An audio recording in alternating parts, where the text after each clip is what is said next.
Hey guys, welcome back to the Dabbing Cabin, and we're going to be talking about carts today, and where I stand on how cartridges are, and honestly where you guys should be at too with cartridges. So, listen, we'll just go ahead and get the obvious out of the room. Carts are convenient as fuck. When I'm at work, it's nice to have a little cart in my pocket, right? But the problem is a lot of y'all are buying carts on the traditional market, and sadly, even the ones you get in dispensaries aren't always great. Now, that recent LA Times article that I covered, I'm not gonna lie, I feel like some of it was a smear campaign against certain companies, but then I feel like there is some legitimacy to it. It can't just be all completely wrong. But this is the move I think we should be on. And we should have been on this for fucking, how many years has it been since the fucking dank vapes bullshit? Like, you gotta think, like, dank vapes is what caused the cart pandemic. Basically, people were dying from smoking boofy cartridges that dirty fucking dealers were putting vitamin E acetate in, okay? Government health investigators say they discovered a chemical in the products that may be to blame. The CDC reported more than 200 cases of severe respiratory diseases potentially linked to vaping. The agency confirms at least one person has died from vaping-related illnesses. Now, I'm not saying the plug that you go to in your local town is necessarily selling you vitamin E, but they're probably selling you some super dirt-ass cheap distillate that's like fucking $2 a gram, so they're getting these ounces dirt cheap, buying a bunch of fucking pins from Alibaba and just filling them up, and then now you're buying them. Like, and then the problem only isn't with that. Everyone that I've seen argue any type of point in defense of cartridges that buy them on the traditional market is, oh, it has a QR code, it has to be real. Oh, it has this, it has to be real. And those people obviously have never seen a legal cartridge in their goddamn life, because even the legal ones aren't just going to have a QR code. They're going to have some type of sticker with all the information in it. On top of that, it'll have a batch number that you can look up on that company's website to pull their test. Now, testing is such a weird thing, and until it's federally legal, I don't really think testing will be exactly what it needs to be.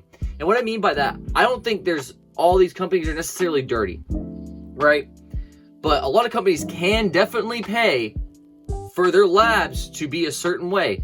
And once you have a lab that is producing fucking results that you need to see and you want to see for your product to be on the shelf, even if it might be like slightly fucked up, as long as you're paying these fuckers what they want, you're gonna get that lab result every fucking time. And this is where it gets even more frustrating. So let's just give you a little example. I walk into fucking Stizzy, right? I buy a couple live resin pods and a rosin pod. I send the fucking live resin pods and the rosin pod to 3 different companies. They send them back, I get the test results. I grab all the test results from each of the companies. Not one of them will be the same, and that is definitely a fucking problem. All of them should be damn near identical. Like, they literally should be. They literally should just be, like, the same. There shouldn't be any differences that are noticeable. There might be maybe like 1%, like a 0.1% difference on some of the readings. Maybe their test is like ever so slightly more accurate, right? But they all should be basically the same, and they literally never fucking will be.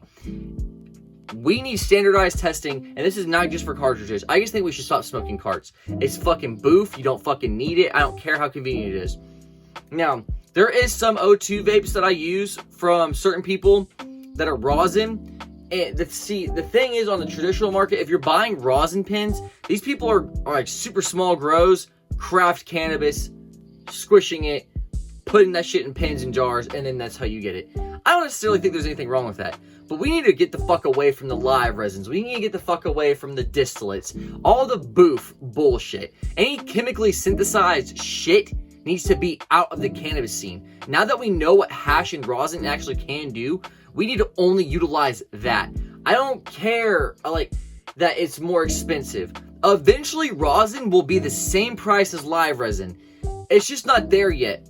But I think you saving up a little bit more money and buying an overall better, cleaner product is always going to be the better way to go. Because at the end of the day, you're going to be inhaling this shit. And if you're inhaling just straight fucking toxic boof, and then you're going to the hospital wondering why you have a lung infection, it's your own fucking fault. I have no sympathy for that. The only thing I will say is if you're going to a dispensary and you're still getting fucked by this shit, that's not fair for you as a consumer. Because I understand people want to buy budget, but I always think quality over budget should be the way to go. And I don't always think that, like, you should be penalized for buying high quality product. The price tag shouldn't always be as high as it is. I completely agree with that. You should be able to go and get a super fire eighth for $30 at the door.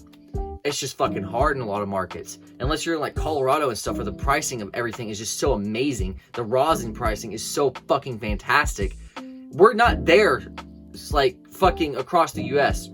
No matter where you go, all the pricing is going to be so fucking vastly different. And then that's what pushes people like, well, you know, this fucking distillate pin's $15. This rosin half-gram pin is $45. Give me 3 of the fucking distillate pins. I understand the thought process. I do. But cannabis consumers should not want their vapes to taste like fruity bullshit. And if you're trying to make the argument that live resin is like, oh, but live resin's good. Yeah, but you know, a lot of these live resin companies are adding botanical terps and bullshit into the fucking live resin. That's not what live resin is. That is just freshly frozen buds, fucking blasted and stripped the oil out, bada bing, bada boom. That is your live resin. But there's almost always like some weird fruity bullshit in these live resin vapes. And I've had a few from a dispensary and they don't only taste like gassy or strain specific. And honestly, a lot of the time, it's just a bunch of bullshit they threw together, blasted it all at once, and then that's what you get. So it's like a mixture of fucking nonsense, and then they just put a name on it. The cannabis industry is kind of dirty in certain ways, and I don't really think it's going to change unless we demand change for it. Fuck carts, stop using them. I only advocate for O2 hash rosin vapes. I'm sorry. Like, I really, really firmly believe that you only should be doing solventless. If you prefer your solvents, that's on you, dude, but I'm telling you right now, it's not the right way. It's just not. Like, it's not the right way. Like, I wouldn't do it that way. I wouldn't cheap out. I would make sure whatever you're putting in your lungs is the highest quality it can possibly be. I don't want to see another fucking dank vapes dilemma. Just stop buying pins from the plug. Buy their flower. Yeah, you're probably smoking pesticides in their fucking flower too. But it's not concentrated. And I feel like that difference might actually be substantial enough to make a difference. Like, you gotta think, they're spraying pesticides on these plants, right? And then they're extracting those plants. Now that pesticide is concentrated. So that's a scary fucking thought. I just don't want anyone to die. I don't want to see no fucking bad media about weed on the news. I don't want this shit to happen again.